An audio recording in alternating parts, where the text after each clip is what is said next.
Asiri Ihinrere tóbi Jésù kú lórí igi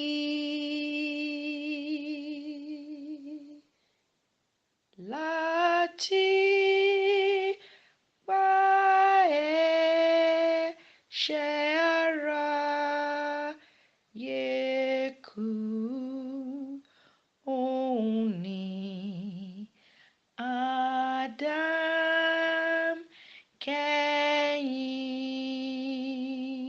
kẹ́yìn.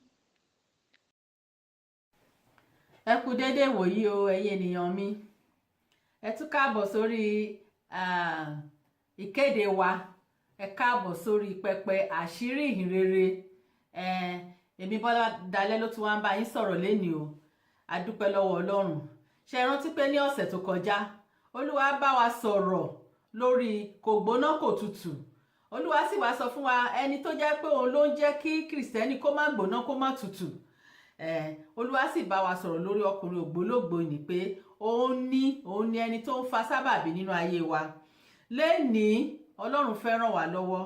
A fẹ́ sọ̀rọ̀ lórí ọkùnrin ògbólógbò ni tó jẹ́ pé òun ni abíwabí nínú Ádámù. Gbogbo ẹni tá a bí nínú Ádámù gbogbo ẹ̀ ló ní ẹ̀dá ọkùnrin ògbólógbò ni. Nítorí náà lénìí Olúwa wá fi hàn wá báwo ni ọkùnrin ògbólógbò yìí àwọn iṣẹ́ báwo ló ṣe ṣiṣẹ́ Ọlọ́run á fi hàn wá. Bí Ọlọ́run bá dẹ̀ ṣe fi hàn wá gbogbo wa ní orúkọ Jésù Kristi ti Násárẹ́tì la ó kọ gbogbo iṣẹ́ rẹ̀ sílẹ̀. A ó kọ sílẹ̀ pẹ̀lú gbogbo iṣẹ́ ibi tó ti ṣe láyé wa àtẹ́lẹ̀ tó ń pinnu láti ṣe gbogbo ẹ̀ ti wá sópin lénìí.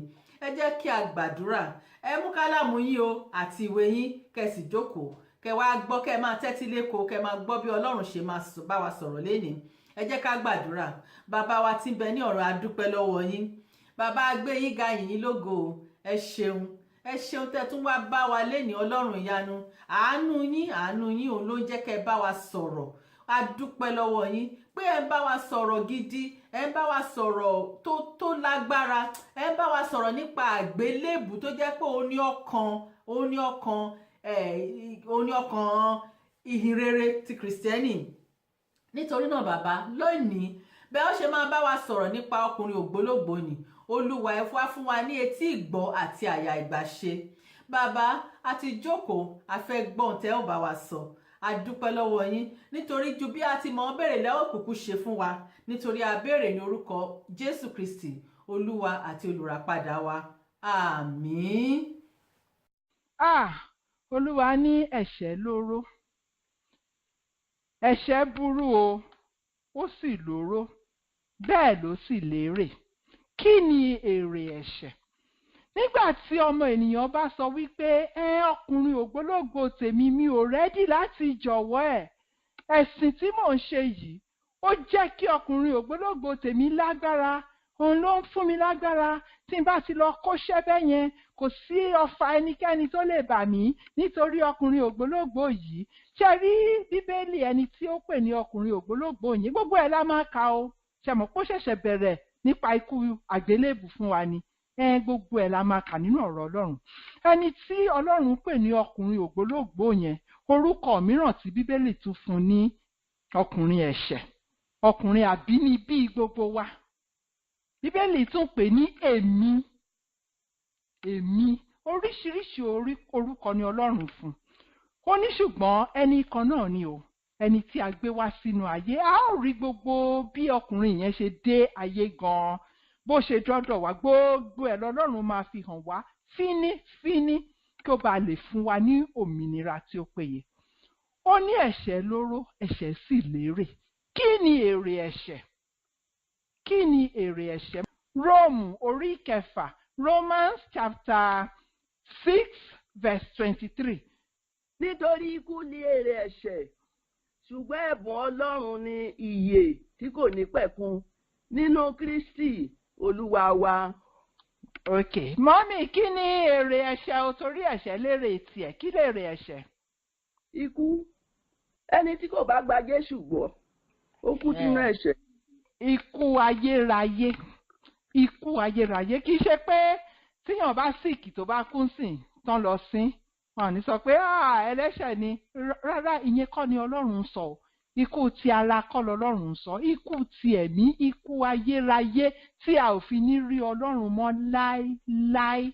Ẹni tó bá ti kú sínú ẹ̀ṣẹ̀, ẹni tó bá ti kú pẹ̀lú ọkùnrin ògbólógbò ni kò lè rí Ọlọ́run mọ́ láéláé.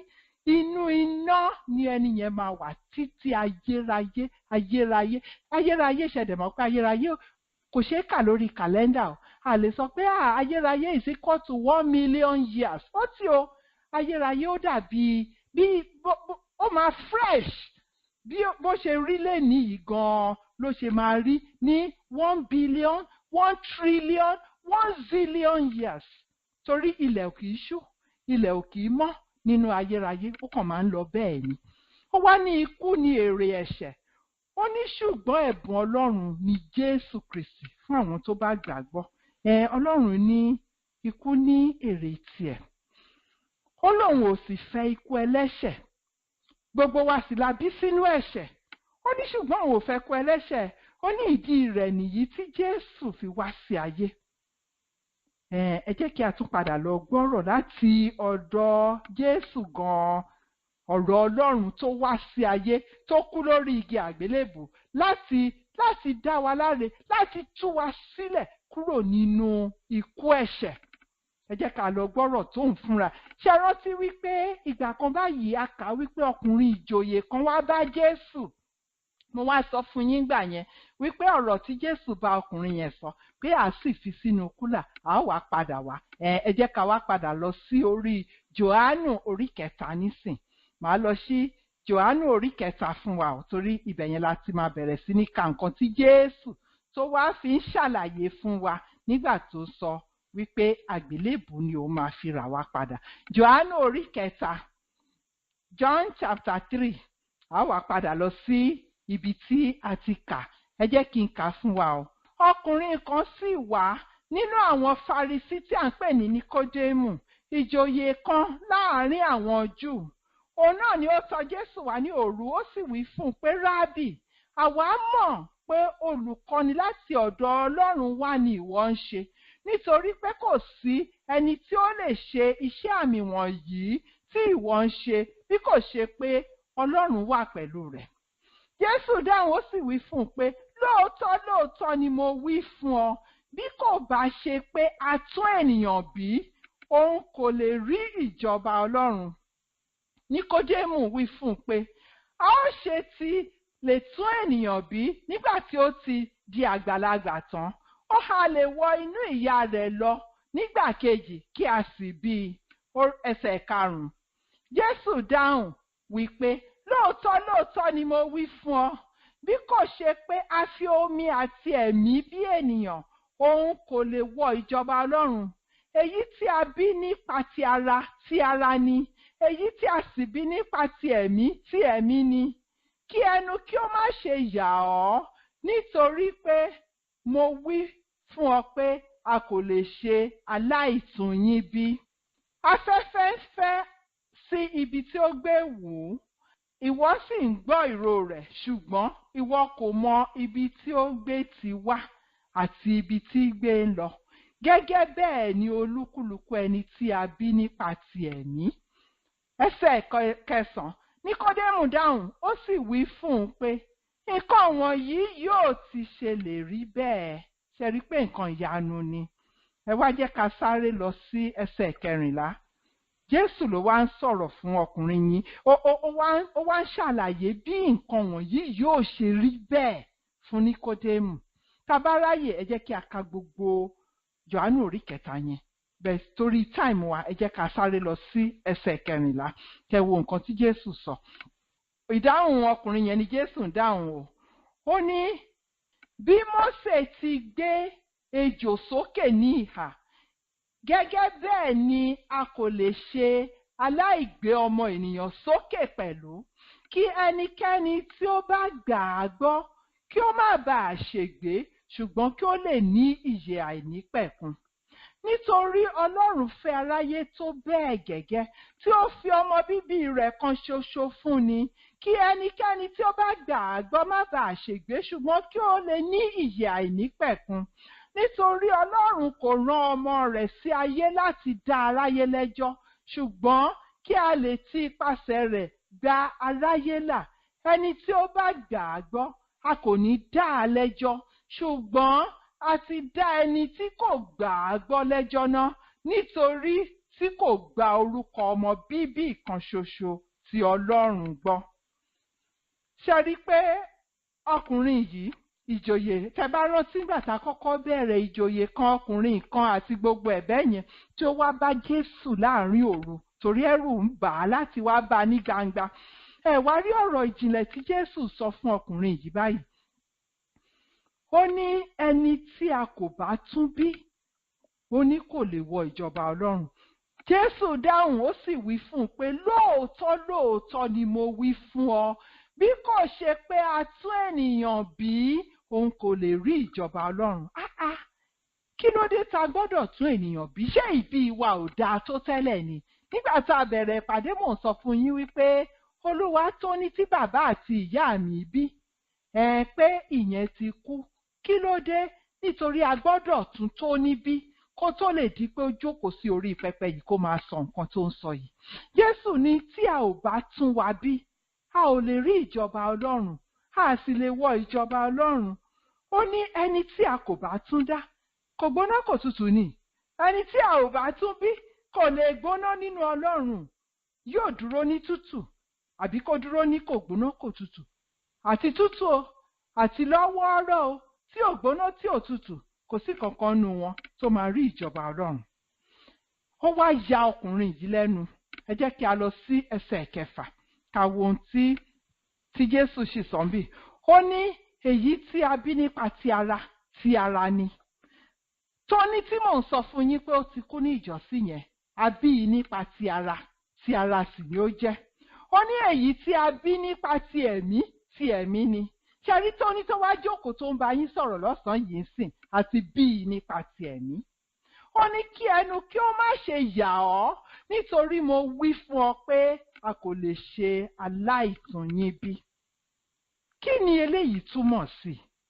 Kí ló dé tí a fi gbọ́dọ̀ tún ènìyàn bí gan? Èrè ìdí ikú Jésù ni eléyìí o. Nǹkan tí Jésù kú fún nìyẹn o, kí a lè tún wa bí. Ìdí rẹ̀ tí Jésù fi kú nìyẹn. Gbogbo ẹ̀ ló sì máa fi hàn wá dáadáa o. Ṣẹ̀mọ̀, ó kàn introduce àgbélébù sí wa lọ́sàn-án yìí, gbogbo ẹ̀ la sì máa rí dáadáa. Torí ó gbọ́dọ̀ tún gbogbo wa bí lórí pẹpẹ yìí. Torí kí ó bá lè tún wa bí ló ṣe mú wa wá síbí. Ó ní ẹ̀sìn kẹ́sìn tí a bá máa ṣe, ìjọkíjọ tí a bá máa lọ. Ó ní tí a ò bá tún wa bí, a ò ní rí ìjọba Ọlọ́run. Ìdí rẹ̀ tó fi mú wa wá nìyó, ẹ̀yin òbí mi nínú Jésù. Ẹ jẹ́ ká wo ẹsẹ̀ 9. Níkódémù dáhùn ó sì wí fún un pé nǹkan wọ̀nyí yóò ṣe ti lè rí bẹ́ẹ̀. Ó ya ìjòyè yẹn, ó yà lẹ́nu gidigidi. Ó ní ọ̀rọ̀ bí òwe leléyìí. Báwo ni yóò ṣe lè rí bẹ́ẹ̀? Báwo ni a ṣe lè tún ènìyàn bí? Ó ní bí ìgbà tó ń sọ fún Jésù pé jọ̀ọ́ má pòwe fún mi mọ́. Sọ fún mi ní pàtó. Ṣé ènìyàn tí ó ti dàgbà gẹ́gẹ́ bíi tèmi báyìí? Ìjòyè yẹn ló ń sọ fún Jésù o. Ṣé màá ṣẹ̀ṣẹ̀ wá padà sínú ìyá mi ni pé ó yá ìyá ẹ tún máa rọbí kẹtún mi bí? Torí olùkọ́ni tó wá látọ̀run ti sọ pé a gbọ́dọ̀ tún mi bí. Kò ṣeé ṣe, àwa náà gbogbo wa la mọ̀ pé yẹn ò ṣeé ṣe. Ṣẹ̀dẹ̀ wá mọ̀ pé ọ̀rọ̀ Ọlọ́run fún àwọn tí wọ́n bá gbéraga tí wọ́n fẹ́ gbọ́ ohun tọ́lọ́run sọ, àwọn bíi ti ṣọ́ọ̀ṣì Laodikia tí a kà níbẹ̀rẹ̀ yẹn. Tó bá jẹ́ pé àkàdélẹ̀ ni ẹ rí ohun tí Jésù sọ fún wọn. Ó ní ẹ̀yin sọ wípé a ní ohun gbogbo, kò sí ohun kankan tí ẹnikẹ́ni lè sọ fún wa, ibi tí a dúró sí náà ni a wà. Ó ní ṣùgbọ́n ẹ mọ̀ wípé òṣì ni gbogbo yín. Ẹni tó bá gbéraga, Ọlọ́run á kàn máa fi ọ̀rọ̀ ẹ̀ pòwe fún ni. Àwọn onígbéraga á kàn máa pòwe, kò ní yé wọn, wọn ò ní gbọ́. Ṣùgbọ́n ọkùnrin yìí ṣe wá rí i pé oníwà ìrẹ̀lẹ̀ ni. Lóòótọ́ ìjòyè ni o, ṣùgbọ́n kò gbéraga rárá. Ìwà ìrẹ̀lẹ̀ wà ní ọkàn rẹ̀, ó sì fẹ́ mọ ohun tí Ọlọ́run sọ. Ó ní a má pòwe fún mi. báwo ni nǹkan wọ̀nyí yóò ṣe rí bẹ́ẹ̀? Ẹ má pòwe fún mi mọ́, ẹ sọ fún mi. Ọ̀rọ̀ Ọlọ́run dàbí òwe o. Ọ̀rọ̀ Ọlọ́run dàbí òwe o. Ọ̀rọ̀ Ọlọ́run dàbí òwe o. Ọ̀rọ̀ Ọlọ́run dàbí òwe o. Àgbéraga ẹ lọ ṣọ́ra yín. Àgbéraga ẹ lọ ṣọ́ra o. Ó nítorí òjò ẹ̀san. Ó ní kò ní gbé sọ́run o. Ó máa rọ̀ ṣá ni. Ó ní òjò ẹ̀san máa rọ̀. Ó nítorí ẹ̀san ò gbóògùn rárá. A lè sọ pé a máa lọ ṣoògùn kí ẹ̀san má bàa ké. O. Ó ní òjò ẹ̀san tó bá ti ṣú báyìí, ọjọ́ kan ló kàn máa dédé rọ̀. A sì fẹ́ kí òjò ẹ̀san kí ó rọ̀ kó jẹ́ òjò burúkú lórí ìkankan nínú wa. Ó ní Ọlọ́run ṣe ń sọ fún wa báyìí. Ó lóun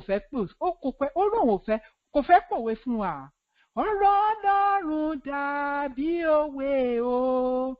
So a wá fẹ́ lọ wo ohun tí Jésù ń sọ fún ọkùnrin yìí. Torí ó jẹ́ oníwà ìrẹ̀lẹ̀, kò sì fẹ́ kí Jésù pòwe fún un.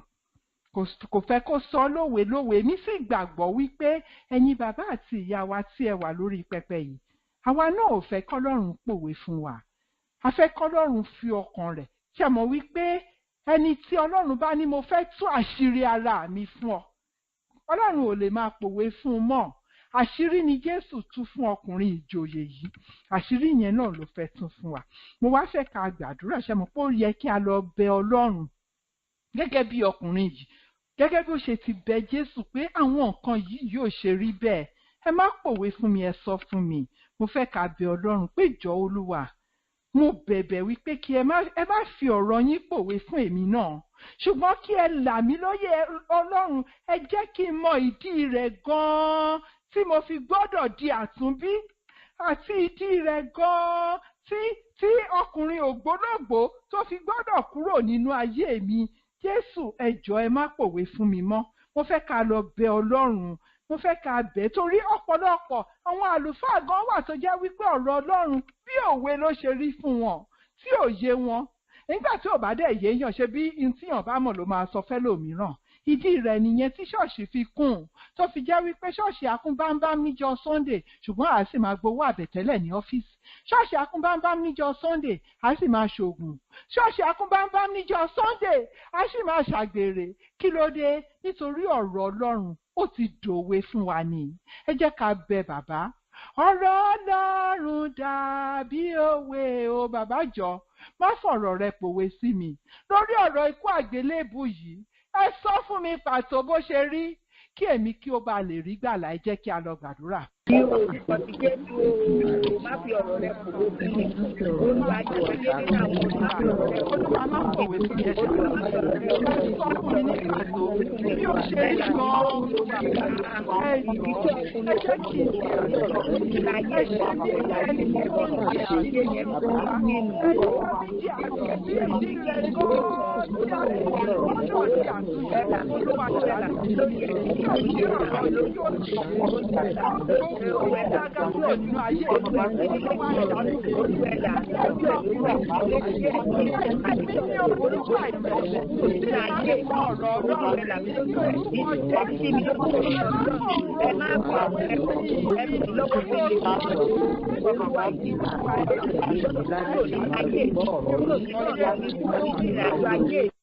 Dáríjì mí Ọlọ́run mi, má ṣe fẹ́ rẹ̀. Dáríjì wá, dáríjì wá o. Dáríjì mí Ọlọ́run mi, má ṣe fẹ́ rẹ̀. Olúwa ṣàánú fún wa. Gbogbo títàpá tí a ti tàpá sí àgbélébù, ọmọ bíbí ìkan ṣoṣo tí Ọlọ́run ní, ó sì wá, ó tì í sí òde ayé, ó ní lọ sínú aginjù yẹn. Wọ́n á pa o, wọ́n á sọ̀rọ̀ burúkú sí ẹ, wọ́n á nà ẹ́ lẹ́gba, wọ́n á ṣe ẹ́ báṣabàṣa. Ó ní ṣùgbọ́n tó o bá lọ, àwọn ọmọ ènìyàn ò ní dọ́run o, torí ọkùnrin ògbólógbò ni tí a bí wọn bí. Jésù sì wá sí ayé, Olúwa mi, ìyẹn ò lè jẹ́ nǹkan yẹpẹrẹ níwájú Ọlọ́run. Àgbélébù ò lè jẹ́ nǹkan yẹpẹrẹ níwájú Ọlọ́run. Ẹ ṣàánú fún wa, kẹ́ ẹ dáríjì wá. Gbogbo títàpá tí a ti tàpá sí àgbélébù Jésù ní ọ̀sán yìí, Olúwa ẹ̀mí mímọ́, ẹ ṣàánú fún wa, kẹ́ ẹ dáríjì wá. Ẹ ṣàánú fún wa, kí ẹ fi ọkàn yín hàn wá. Ẹ finú hàn wá, Olúwa mi, kí ẹ sì fún wa ní oore ọ̀fẹ́. Ẹ má ṣe wá ní agbéraga, nítorí òjò ẹ̀san tó bá ṣú dẹ̀dẹ̀dẹ̀dẹ̀ ó gbọ́dọ̀ rọ̀ ni. Nígbà tí òjò bá máa rọ̀ lé wa lórí, jẹ́ kó jẹ́ òjò àlàáfíà, òjò àwọn tí wọ́n ti gba Jésù, òjò àwọn tí wọ́n gbóná nínú Ọlọ́run. Ẹ má jẹ́ kó jẹ́ òjò ẹ̀san wípé mo rán ọmọ mi kan ṣoṣo tí mo bí wá sínú ayé, ìwọ tàpá sí àgbélébù torí pé ò ń ṣẹ̀sìn, torí pé o fẹ́ jẹ́ kí inú àwọn ènìyàn dùn sí ọ, ó tàpá sí àgbélébù. Òjò ẹ̀san kò gbọ́dọ̀ má rọ̀. Ó ní ẹ̀san kò gbóògùn o, ẹ̀san àáké o. Olúwa dáríjì wá, ṣàánú fún wa ní ọ̀sán yìí. Gẹ́gẹ́ bí ẹ ó fi máa fi ikú àgbélébù Jésù hàn wá, ẹ jẹ́ kí a rí ara wa nínú àgbélébù Jésù. Ẹ jẹ́ kí a rí ara wa nínú ikú Jésù, Olúwa mi. Bí bá ṣe fi inú hàn ọkùnrin yìí, ó ní nǹkan wọ̀nyí yóò ṣe rí bẹ́ẹ̀. Ó ní kò yé mi, ẹ láyé mi. Jésù sì bẹ̀rẹ̀ sí ní láyé. Ó bẹ̀rẹ̀ sí ní láyé. Orí 3 ẹsẹ̀ 14. Ẹ jẹ́ kí a wo ohun tí Jésù sọ fún ọkùnrin yìí. Ó ní bí Mósè ti gbé ejò sókè ní ìhà, gẹ́gẹ́ bẹ́ẹ̀ ni a kò lè ṣaláì gbé ọmọ ènìyàn sókè pẹ̀lú, kí ẹnikẹ́ni tí ó bá gbà á gbọ́ kí ó má bàa ṣègbé, ṣùgbọ́n kí ó lè ní ìyè àìnípẹ̀kun. Báwo ni Mósè ṣe gbé ejò sókè? Ní májẹ̀mú láéláé, tẹ́ bá rántí ìtàn Mósè, kí ni ìbátan ejò tí Mósè gbé sókè nínú aginjù pẹ̀lú àgbélébù ti Jésù? Wọ́n bára tàn. Àwòrán ni Ọlọ́run fi ejò tí Mósè ṣe. Númérì orí 21, Numbers chapter 21, ẹsẹ̀ 4 dé ẹsẹ̀ 9. A fẹ́ wo bí ohun tí ó fà gan tí Mósè ṣe láti gbé ejò sókè. Wọ́n sì rìn láti òkè Hórì lọ lí ọ̀nà Òkun Pupa láti yí ilẹ̀ Édómù ká. Sùúrù sì tán àwọn ènìyàn náà púpọ̀ púpọ̀. Nítorí ọ̀nà náà, àwọn ènìyàn náà sì há Olúwa tí ó bá Ọlọ́run àti Mósè sọ pé èéṣe tí ẹ̀yin fi mú wa gòkè láti Éjíbítì jáde wá láti kú ní aginjù? Nítorí pé àkàrà kò sí, bẹ́ẹ̀ ni kò sí omi. Oúnjẹ fútẹ́fútẹ́ yìí sì ti ṣú ọkàn wa. Olúwa sì rán ejò amúbíiná sí àwọn ènìyàn náà. Wọ́n sì bu àwọn ènìyàn náà sàn. Ọ̀pọ̀lọpọ̀ nínú Ísírẹ́lì sì kú. Nítorí náà lé àwọn ènìyàn náà ṣe tọ̀ Mósè wá. Wọ́n sì wí pé àwa ti ṣẹ̀, nítorí tí àwa ti bá Olúwa àti ìwọ ṣọ̀. Gbàdúrà sí Olúwa kí ó mú ejò wọ̀nyí kúrò lọ́dọ̀ wa. Mósè sì gbàdúrà fún àwọn ènìyàn náà. Olúwa sì wí fún Mósè pé rọ ejò amúbíiná kan kí ó sì fi sórí ọ̀pá gígùn kan. Yóò sì ṣe olúkúlùkù ẹni tí ejò bá bù sàn, nígbà tó bá wò ó yóò yè. Mósè sì rọ ejò idẹ kan, ó sì fi sórí ọ̀pá gígùn náà. Ó sì ṣe pé bí ejò kan bá bú ẹnìkan sàn, nígbà tí ó bá wo ejò idẹ náà, òun á yè. Mo kàn fẹ́ ká wo ìtàn bí Mósè ṣe gbé ejò sókè yẹn ni. Ṣé ti rí nǹkan tí ó ṣẹlẹ̀ bẹ́ẹ̀ yẹn nínú aginjù nígbà tán kúrò nínú Egypt, tí wọ́n bẹ̀rẹ̀ sí ní lọ tán lọ, wọ́n bá bẹ̀rẹ̀ sí ní ṣe asọ̀, wọ́n bá ń ṣe ìkùnsínú. Mósè, ó ṣe kó wa kúrò ní Egypt, àti wa àtọlọ́run tẹ kó wa kúrò ní Egypt. Kí ni oúnjẹ yìí ti sú wa, gbogbo mánà tẹ̀ ń fún wa yìí ó ti sú wa, àbá ti wà ní Egypt jẹ́jẹ́. Ọlọ́run ní bẹ́ẹ̀ ni àwọn ejò olóró wọ́n bẹ̀rẹ̀ sí ní bọ́ta, wọ́n kàn gé àwọn èèyàn jẹ, wọ́n bẹ̀rẹ̀ sí ní kú, wọ́n ń kú. Wọ́n bá kígbe lọ bọ́lọ́run. Mósè, a ti ṣẹ̀ sí Ọlọ́run, gbàdúrà fún wa. Mósè dẹ̀ lọ gbàdúrà fún wọn lóòótọ́. Ọlọ́run sì sọ fún Mósè. Ó ní Olúwa sọ fún Mósè pé rọ ejò, a ó sì gbé e kọ́ sókè lórí igi. Ẹni tí ejò bá ti gé jẹ lè wò ó, yóò sì yè. Nígbà náà ni Mósè sì rọ ejò onírin, ó sì gbé e kọ́ sórí igi. Bí ejò bá sì bu ẹnikẹ́ni jẹ, bí ó bá ti wò ó, ó sì yè. Nǹkan tí Jésù sọ ní bíbá nìyẹn. Ó ní bí Mósè ti gbé ejò sókè ní ìhà, gẹ́gẹ́ bẹ́ẹ̀ ni a kò lè ṣaláì gbé ọmọ ènìyàn sókè pẹ̀lú, kí ẹnikẹ́ni tí ó bá gbà á gbọ́ kí ó má bàa ṣègbé, ṣùgbọ́n kí ó lè ní ìyè àìnípẹ̀kun. Wò ó kí ó rí iye, wò ó kí ó rí iye. A gbé Jésù sókè olórí àgbélébù. A gbé Jésù sókè olórí àgbélébù. Wò ó kí ó rí iye. A lọ parí ìpàdé wa, ṣùgbọ́n mo fẹ́ ká lọ gbàdúrà. Ẹ jẹ́ ká lọ bẹ̀ Ọlọ́run. Jésù Olúwa, mo gbé ojú mi sókè sí ọ lónìí. Èmi náà fẹ́ wò ọ́ lórí àgbélébù. Ẹ wò mí sàn kúrò nínú oró ẹ̀ṣẹ̀. Gẹ́gẹ́ bí ẹ ṣe wo àwọn ọmọ Ísírẹ́lì sàn tí wọ́n gbé ojú sókè níjọ́sí. Ṣé mọ̀ wípé nígbà tí ejò olóró ń gé wọn jẹ nínú aginjù, àwọn kan ò ní wo ejò tí Mósè gbé sókè o. Bí Mósè ṣe gbé ejò irin yẹn, ejò idẹ tó gbé sókè, ó gbé sórí ọ̀pá tó gbọ́n kí gbogbo èèyàn bá lè rí. Tẹ́jọ́ bá ti géèyàn kan jẹ tí Mósè ní ó yá wòkè kó wo ejò yẹn, tó bá ti rí ejò yẹn o, wà àwọ̀ ọ̀sán. Ṣé mọ̀ pé àwọn kan á kàn máa sọ fún Mósè pé irú ìranù wo ló ń sọ yìí Mósè? Àní ejò ṣẹ̀ṣẹ̀ gé mi jẹ tó ń sìn, ṣé ò lọ òní lọ wá ewé kó tó máa fi bá mi ṣe egbò yìí? Mósè, kí ló ń ṣe ọ́? Kí ló ń ṣe ọ́? Ẹsẹ̀ mi o, ẹsẹ̀ mi, ó dùn mí, ìyá mi o, àbúrò mi, ìyàwó, ẹ ṣàánú mi o. Mósè sì ń kígbe, wo ejò tó wà lókè, wo ejò tó wà lókè. Ṣé mọ̀ pé àwọn kan ò ní wo ejò yẹn?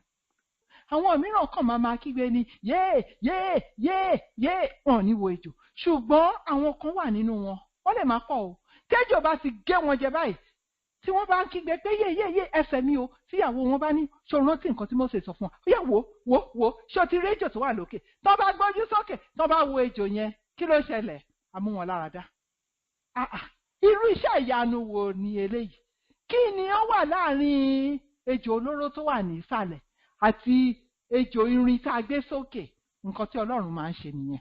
Ṣé rí iṣẹ́ àgbélébù kò já mọ́ nǹkan kan lójú ọ̀pọ̀lọpọ̀ ogunlọ́gọ̀ ènìyàn ni wọ́n kàn wọ àgbélébù tí wọ́n á ní báwo ni ikú àgbélébù yóò ṣe sọ mí di ọmọ Ọlọ́run, yóò ṣe mú mi dọ́run. Mi ò gbà gbogbo ìranu yẹn gbọ́ jàre. Irú àwọn tí ejò gé jẹ tí wọ́n wo ejò tí Mósè gbé sókè nìyẹn. Àwa fẹ́ lọ gbàdúrà. Jésù Olúwa, gẹ́gẹ́ bí ẹ̀yin ṣe fẹ́ máa fi àṣírí àgbélébù hàn fún mi, ẹ ṣàánú mi gẹ́gẹ́ bí àwọn tí ẹ ṣàánú wọn ní Ísírẹ́lì, àwọn tí wọ́n gbójú sókè tí wọ́n wo ejò Mósè, a mú wọn lára dá. Ẹ wá mú mi lára dá kúrò nínú oró ẹ̀ṣẹ̀, kúrò nínú ejò olóró tó ti gé gbogbo wa jẹ ní gádìn. Ṣé mọ̀ pé nínú gádìn ní Dẹ́nì ni ejò yẹn ti gé gbogbo wa, ó ti gé gbogbo aráyé jẹ. Olóró sì ni ejò yẹn. Ẹni tó bá kú pẹ̀lú oró ejò, inú iná ló ń lọ. Ṣùgbọ́n Jésù ní mo wá sí ayé, mo wá sí orí igi àgbélébù kí ẹ̀yin kí ẹ bá lè gbé ojú sókè. Ẹnikẹ́ni tó bá gbójú sókè tó rí Jésù lórí igi àgbélébù, ó ní gbogbo oró ejò Garden of Eden á parẹ́ kúrò nínú ayé. Ẹ jẹ́ ká lọ gbàdúrà pé bí a ó ti máa lọ wo Jésù kú lórí igi àgbélébù, Olúwa, mo fẹ́ wò ó kí n sì yè.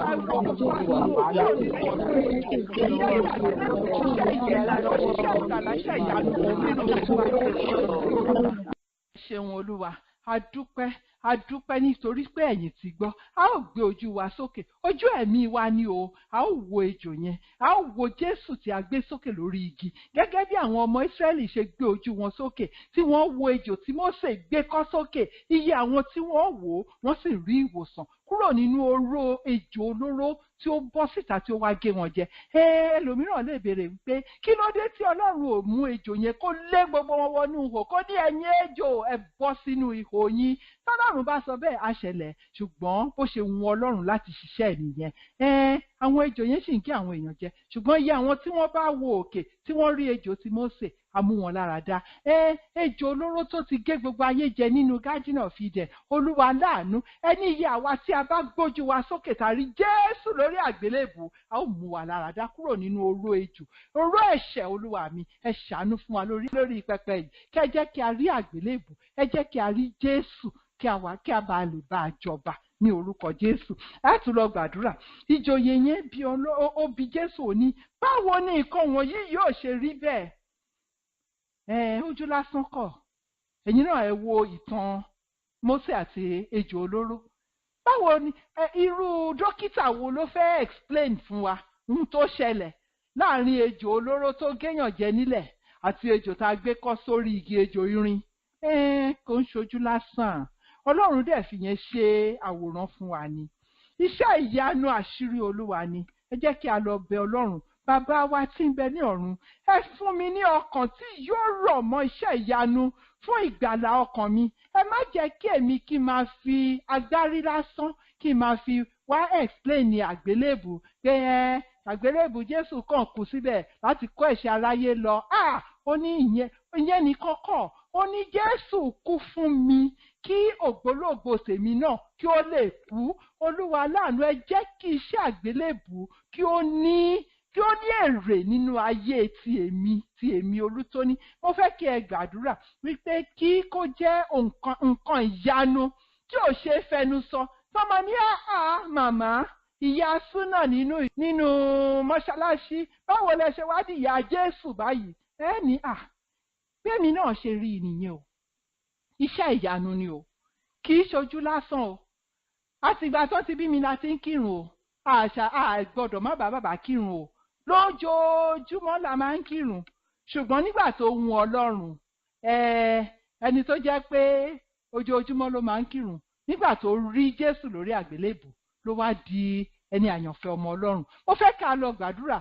Kò ń ṣe ojú lásán ẹ̀yin ìyá mi, kò ń ṣe ojú lásán ẹ̀yin bàbá mi. Mo bẹ̀ yín, ẹ jẹ́ kí a gbàdúrà wípé Olúwa, iṣẹ́ ìyanu tó wà lórí àgbélébù, ẹ jẹ́ kí ó ṣẹlẹ̀ nínú ayé mi.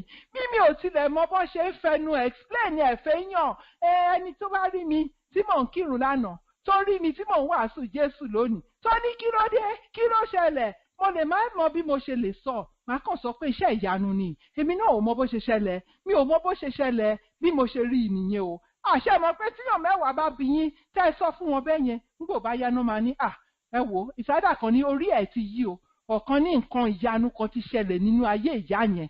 Ẹ jẹ́ kí a lọ bẹ Ọlọ́run. Ọkùnrin yẹn ní báwo ni nǹkan wọ̀nyí yóò ṣe rí bẹ́ẹ̀? Ọlọ́run ní kì í ṣe ojú lásán. Ẹ jẹ́ ká gbàdúrà wípé iṣẹ́ ìyanu àgbélébù ò kì í ṣe ojú lásán. Olúwa, ẹ jẹ́ kí ó di ṣíṣe nínú ayé mi. Ẹ jẹ́ kí a gbàdúrà. Ní orúkọ ti Jésù, iṣẹ́ ìyanu tó ṣẹlẹ̀ lórí àṣẹ kíṣe ní ayé ìṣàdé ìjọba ìjọba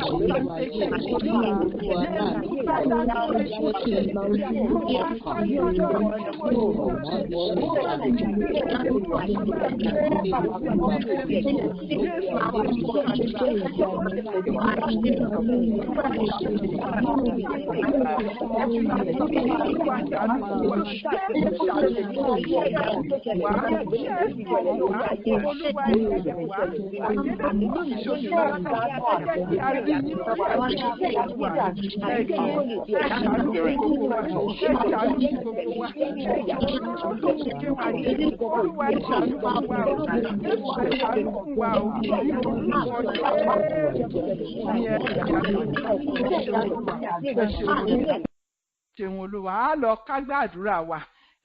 Nínú ìwé ìfihàn tá a kọ́kọ́ kà fún wa yẹn, a fẹ́ lọ gbàdúrà. Jésù sọ fún ìjọ yẹn, ó ní èmi mọ iṣẹ́ rẹ, pé ìwọ kò gbóná bẹ́ẹ̀ ni ìwọ kò tutù. Èmi ìbá fẹ́ pé kí ìwọ kúkú tutù tàbí kí ìwọ kúkú gbóná.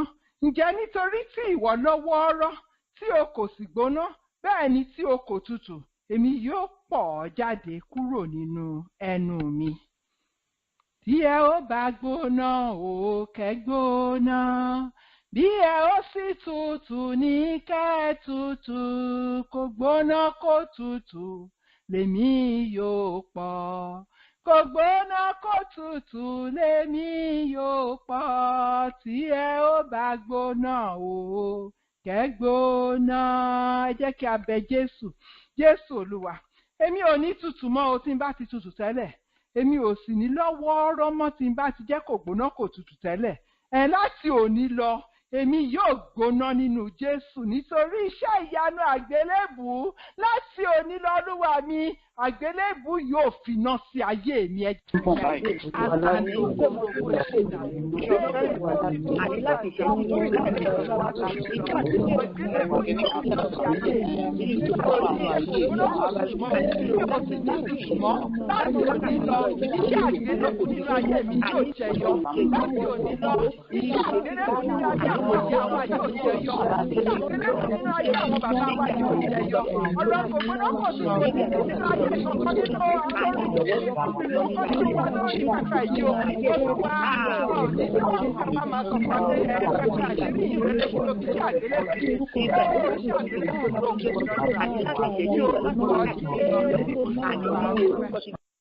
Tí ẹ ó bá gbóná o kẹ́ gbóná. Jésù ẹ ṣeun fún wa o. Tó bá ti di ọ̀sẹ̀ tó ń bọ̀, a ó lọ wo ìpilẹ̀ṣẹ̀ ẹ̀ṣẹ̀ gan-an. Ọkùnrin ògbólógbò ni ejò olóró yẹn. Ibo ló ti wá? Báwo ló ṣe gé wa jẹ? Báwo ni ọ̀rọ̀ ayé, ẹ wo gbogbo ayé bó ṣe rí ń sìn? Ṣé rí i pé iṣẹ́ ẹ̀ṣẹ̀ ó gbilẹ̀ káàkiri gbogbo àgbáyé? Ejò yẹn bẹ́ẹ̀ sì ń gé àwọn èèyàn jẹ lọ sí i ni. A fẹ́ lọ wo ìpilẹ̀ṣẹ̀ rẹ̀ gan-an. Olúwa máa mú wa lọ sí ibi orísun ẹ̀. Àwọn Yorùbá wọ́n ní odò tíyàn bá ti mọ orísun ẹ̀ kò lè gbéyàn lọ mọ́.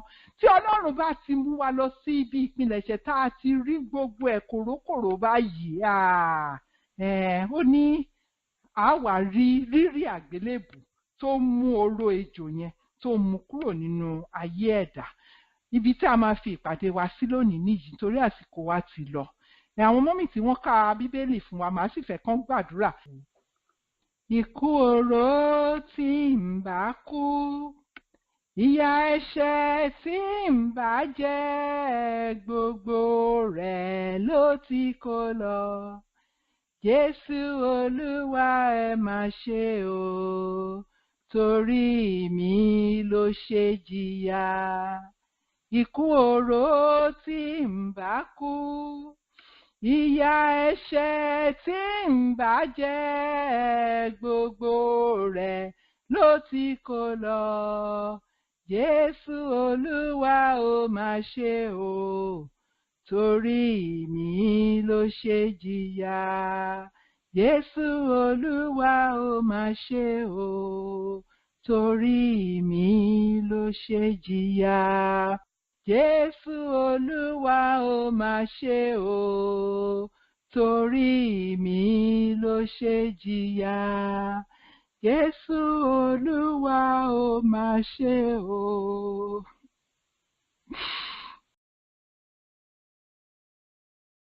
Ẹ̀yin ará o, ẹ káàbọ̀ padà sórí ètò wa. A dúpẹ́ lọ́wọ́ Ọlọ́run. Mo nígbàgbọ́ pé ẹ ti gbọ́ bí Olúwa ṣe bá wa sọ̀rọ̀ nípa ọkùnrin ògbólógbò nì.